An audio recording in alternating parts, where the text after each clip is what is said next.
Subscribe ಆಗಿ bell ಬಟನ್ನನ್ನು ತಪ್ಪದೆ press ಮಾಡಿ. ನಮಸ್ಕಾರ ವೀಕ್ಷಕರೇ, ಜಾನಪದ ಕಣಜ 220ಕ್ಕೆ ತಮ್ಮೆಲ್ಲರಿಗೂ ಸ್ವಾಗತವನ್ನ ಬಯಸ್ತಾ ಇದ್ದೇನೆ.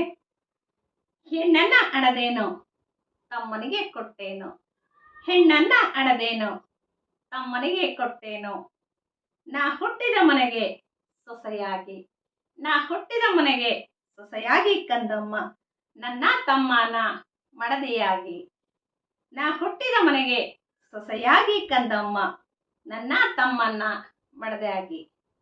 ಇಲ್ಲಿ ಹೆಣ್ಣು ಒಂದು ಕುಟುಂಬದಿಂದ ಮತ್ತೊಂದು ಕುಟುಂಬಕ್ಕೆ ವೈವಾಹಿಕ ಬದುಕಿಗೆ ಬಂದಾಗ, ನಾನು ತವರನ್ನ ಬಿಟ್ಟು ಬಂದೆ, ಕರುಳ ಬಳ್ಳಿಯ ಸಂಬಂಧದ ಒಂದು ತುಡಿತ ಆಕೆಯಲ್ಲಿ ಪ್ರತಿಕ್ಷಣ ಕಾಡ್ತಾ ಇರ್ತದೆ. ತವರಿನಷ್ಟು ಶ್ರೇಷ್ಠವಾದ ಸ್ಥಾನ ಜಾನಪದ ಗರ್ತಿ ಮತ್ತೆ ಎಲ್ಲೂ ಕೊಡ್ಲಿಕ್ಕೆ ಸಾಧ್ಯ ಇಲ್ಲ. ತವರು ಅಂದ್ರೆ ಆಕೆ ಸರ್ವಸ್ವ. ಏನೆಲ್ಲ ತವರಲ್ಲಿ ಇದೆ ಆ ಸಂಪತ್ತನ್ನ ನಾನು ಬಿಟ್ಟು ಎಲ್ಲೋ ಒಂದ್ ಕಡೆ ಮತ್ತೊಂದು ಕುಟುಂಬಕ್ಕೆ ಬಂದ್ಬಿಟ್ಟಿದ್ದೇನೆ ಅನ್ನುವ ಒಂದು ನೋವು ಯಾವಾಗ್ಲೂ ಆಕೆ ಜೊತೆಗೆ ಇರುವಂತಹದ್ದೇ.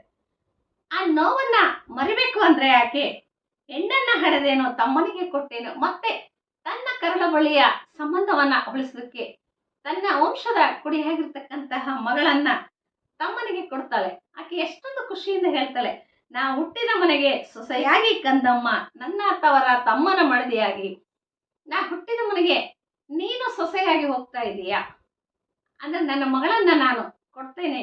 ಆ ಕರಳು ಬಳಿಯ ಬಾಂಧವ್ಯ, ಆ ಅನೋನ್ಯತೆ, ಆ ಸಹೋದರತೆಯ ಭಾವ ಏನಿತ್ತಲ್ಲ, ಆಕೆ ಇರ್ತಕ್ಕಂತಹ ಆ ಸಂತಸದ ಕ್ಷಣಗಳನ್ನ ನಾವು ಈ ಒಂತಹ ತ್ರಿಪದಿಗಳಲ್ಲಿ ಆಕೆ ಬಳಸಿರ್ತಕ್ಕಂತಹ ಶಬ್ದಗಳಲ್ಲಿ ನೋಡಿದ್ರೆ ಬಹಳ ಖುಷಿ ಅನಿಸ್ತದೆ.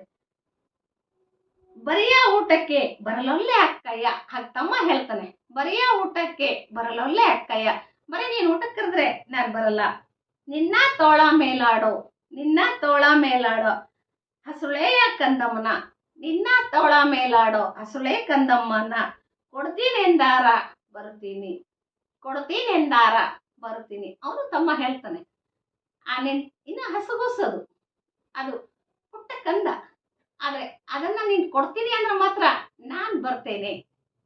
ಅದ ಇಲ್ಲಿ ನನಗಾದ್ರೂ ಕೊಡು, ನನ್ನ ಮಗನಿಗಾದ್ರೂ ಕೊಡು. ಇವೆಲ್ಲ ಆ ಮಗು ಇನ್ನೂ ಪಕ್ವತೆಗೊಂಡಿಲ್ಲ, ತನ್ನ ಯಾರನ್ನ ಸಂಗಾತಿಯಾಗಿ ಆರಿಸ್ಬೇಕು ಅಂತಕ್ಕಂತಹ ಒಂದು ವಯಸ್ಸು ಸಹ ಇಲ್ಲ. ಆಗ್ಲೇ ಈ ಮದುವೆಯ ಸಂಧಾನದ ಮಾತುಕತೆಗಳು ನಡೆದಿದ್ದು.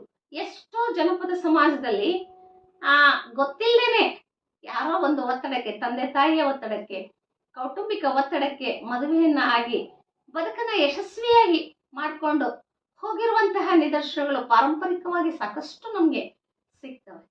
ಅವರಿಗೆ ಭಾವನೆಗಳಿರ್ಲಿಲ್ವಾ, ಅವರಿಗೆ ಹಾಸ್ಯ ಕನಸುಗಳಿರ್ಲಿಲ್ವಾ, ಆಯ್ಕೆ ಸ್ವಾತಂತ್ರ್ಯ ಇರ್ಲಿಲ್ವಾ ಅನ್ನುವಂತಹ ಪ್ರಶ್ನೆಯೂ ಸಹ ಇವತ್ತು ಇಂತಹ ತ್ರಿಪದಿಗಳಿಂದ ನಮ್ಗೆ ಮೂಡ್ ಬರ್ತವೆ ಕೂಡ. ಆದ್ರೆ ಅದೆಲ್ಲದಕ್ಕಿಂತ ಮುಖ್ಯವಾದ್ದು ಜನಪದ ಕೊಟ್ಟಿರ್ತಕ್ಕಂತಹದ್ದು ಬಾಹ್ಯ ಸೌಂದರ್ಯಕ್ಕಾಗ್ಲಿ ಒಂದು ಗುಣ ಸ್ವಭಾವಗಳಿಗಾಗ್ಲಿ ಅಲ್ಲ, ಅಲ್ಲಿ ಒಂದು ಆತ್ಮೀಯವಾದ ಆ ಒಂದು ಸಹೋದರತೆಯ ರಕ್ತ ಸಂಬಂಧಕ್ಕೆ ಹೆಚ್ಚಿನ ಬೆಲೆಯನ್ನು ಕೊಟ್ಟಂತವ್ರು. ಒಂದು ಕುಟುಂಬ ಇನ್ನೊಂದು ಕುಟುಂಬ ಪರಸ್ಪರ ಬೇರೆ ಊರುಗಳಲ್ಲಿ ಇದ್ರೂ ಸಹ ಒಬ್ಬರಿಗೊಬ್ರು ಸಹಾಯ ಸಹಕಾರದಿಂದ ಬದುಕಿ ಆ ಒಂದು ಜೀವನವನ್ನ ಸುಗಮ ಮಾಡ್ಕೋಬೇಕು ಅಂತಕ್ಕಂಥದ್ದು ಆಗಿನ ಕಾಲಘಟ್ಟದಲ್ಲಿ ಅನಿವಾರ್ಯ ಇತ್ತೋ ಏನೋ ಅನಿಸ್ತದೆ.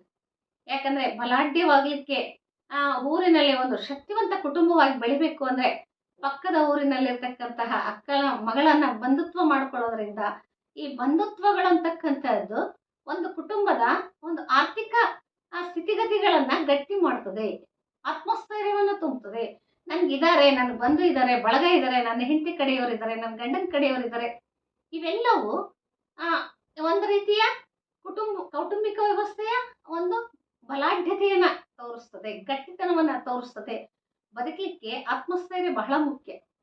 ಇವತ್ತು ನಮ್ಗೆ ಏನೇ ಅನ್ಯಾಯ ಆಯ್ತು, ತೊಂದರೆಗಳಾಯ್ತು ಅಂದ್ರೆ ಪೊಲೀಸು, ಕಾನೂನು ಎಲ್ಲ ನಮ್ಗೆ ಸಂರಕ್ಷಣೆಗಿದಾವೆ.